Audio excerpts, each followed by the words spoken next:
tale of the tape. Both men the same age, but they're built different. Diakiese 5'10", Alvarez 6'3". With that height, Alvarez will have a useful 4-inch reach advantage. Over to Bruce with the official introductions. Ladies and gentlemen, this fight is 3 rounds in the UFC lightweight division. Introducing first, fighting out of the blue corner, a striker holding a professional record, 19 wins, 3 losses. He stands 6 feet 3 inches tall, weighing in at 156 pounds. Fighting out of Astoria, Spain, Joel Alvarez.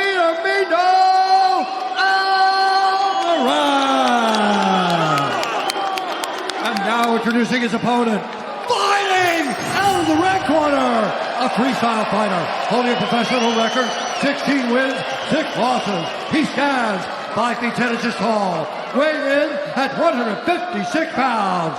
Fighting out of Doncaster, England, by way of the Democratic Republic of the Congo, Marc from Russia, Diakiese! And when the action begins, our referee in charge, Dan Movahedi, the referee. Tell me that Marc Diakiese doesn't love his job. Absolutely going wild in the corner there. There is Joel El Fenomeno Alvarez, Marc Diakiese opposite him. Round number 1. Diakiese told me he feels like he's going to recreate a Timu Pakalen kind of moment. That was the biggest highlight of his career. I mean, these guys are fired up for this fight. Both of them screaming, dancing, shouting. I'm fired up for it as well. I'm on the edge of my seat. Alvarez noted that Diakiese's turned from this dynamic striker into a guy that really favours the wrestling these days. It's something that they've paid attention to. I know that Brad... Oh, man, that knee off the bat. That's what being 6'3" and lightweight will do for you. And you know why Joel Alvarez is so scary? I mean, when Buff introduces him, he's a striker. And as we can see, he's got fantastic Muay Thai. But the man has 16 submissions on his record. Yeah. And I'll say it again, he's finished every single fight that he's won. He is a finisher. Is that 100%, Michael? That's 100% job. You could say it's El Fenomeno. Both men liking their kicking game right now.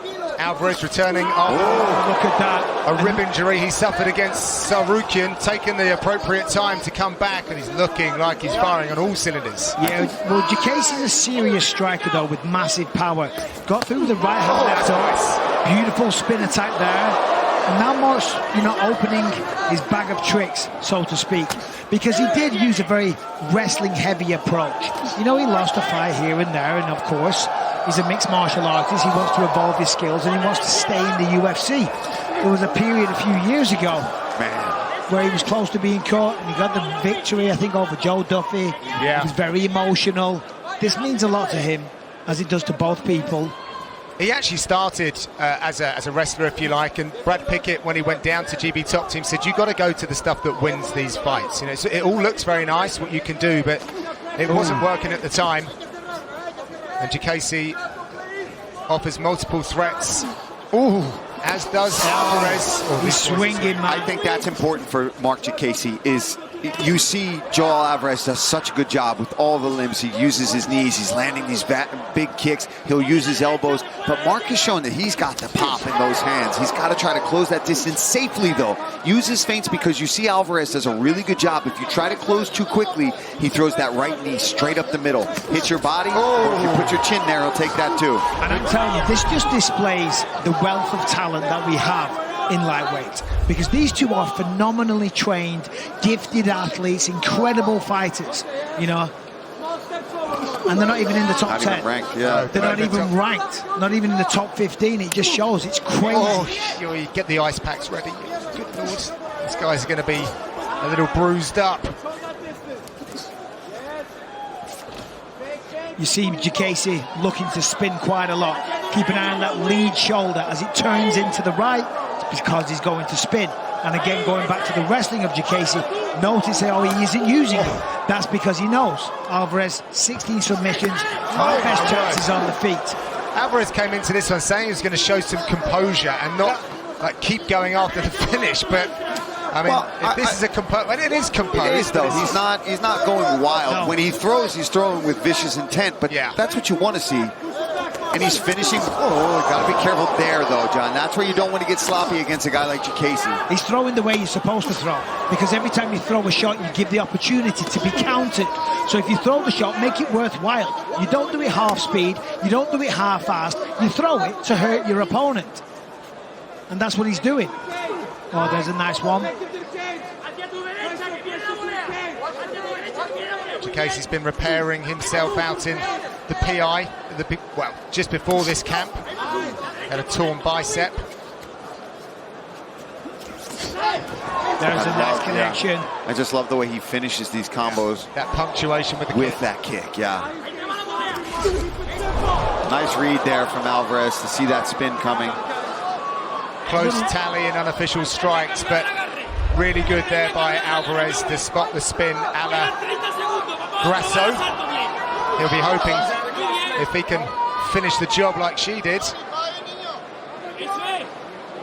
Diakiese working on the grips. Yeah, staying patient here, trying to fight these hands of Alvarez. Doesn't want that. No, made a mistake there. He was trying to hit a switch. Presented an opportunity for Alvarez to fully take the back, but he turns into his. That was beautiful work from Diakiese to turn into that. His top position.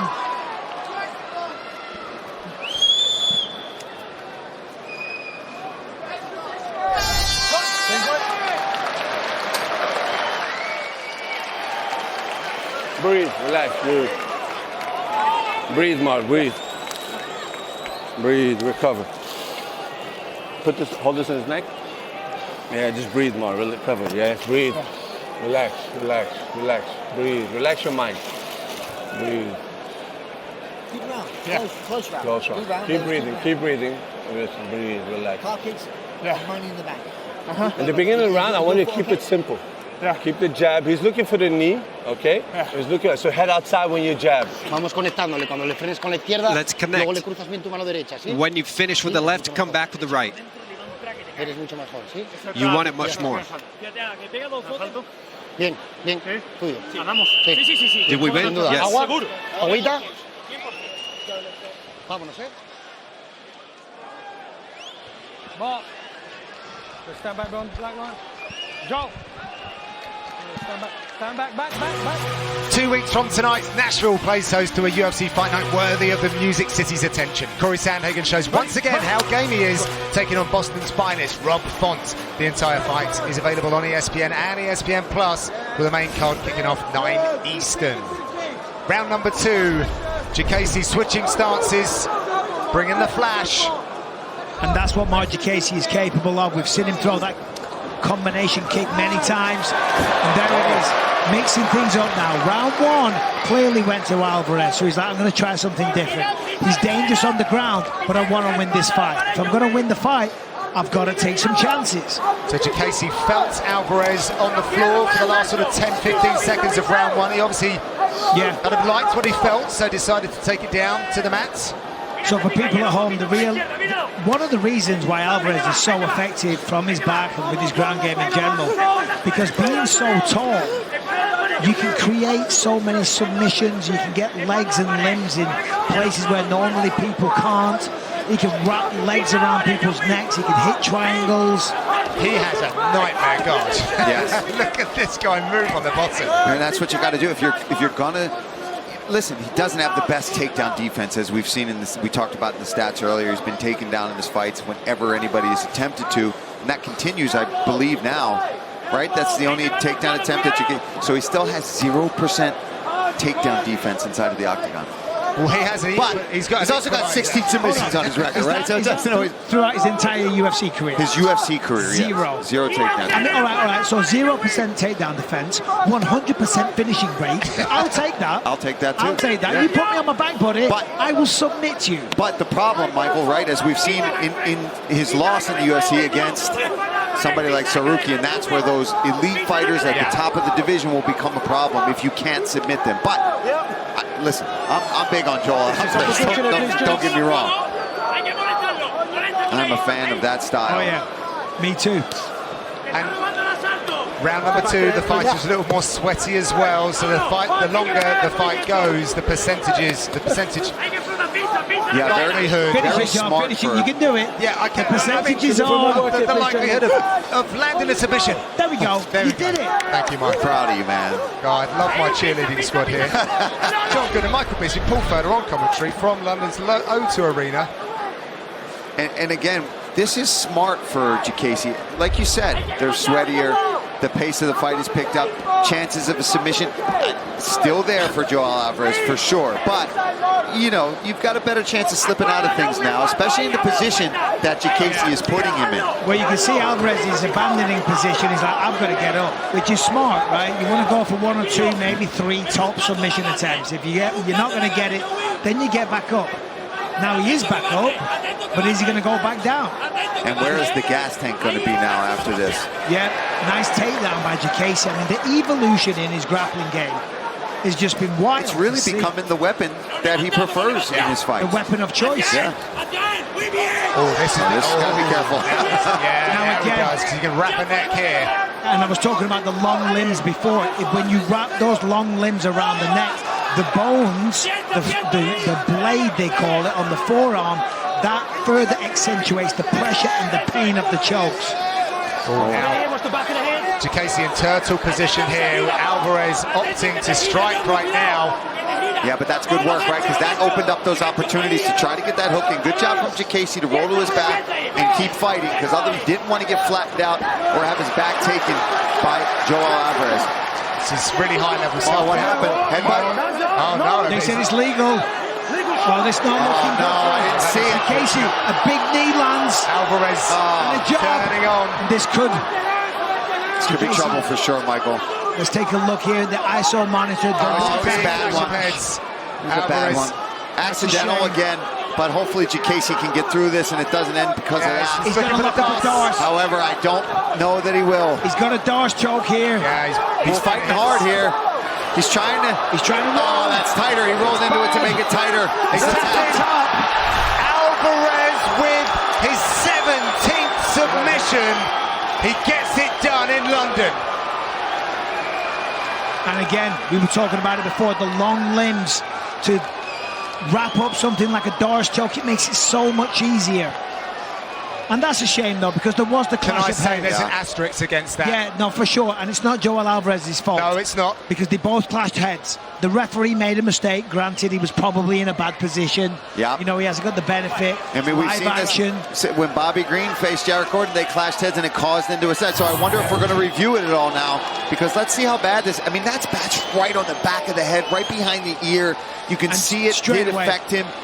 Straight away, he reacts. That should have been stopped. That should have been stopped and given time for Diakiese to recover for sure. I wonder if are they gonna look at that? I mean, I see Jason Herzog over there looking at the tape. Yeah, he's talking with Marc Radner, head of regulations, of course. They're talking about something. I think they should take a look at that. And well, is it not down to the referee in the center of the octagon? Well, they have a review official. But does he not need to call him into play? Yes, he does. And I'm saying that's what needs to happen. It looks like something's being reviewed. Anyway, there's a lot of people in black shirts staring at monitors.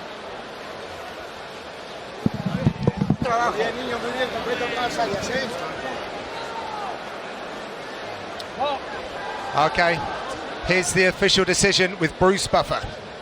Ladies and gentlemen, referee Dan Movaheady has called a stop to this contest at 4 minutes, 26 seconds of round number 2. Declaring the winner by submission due to a head and arm choke, Joel El Fenomeno Alvarez. I'm here with the winner, Joel Alvarez. Joel, in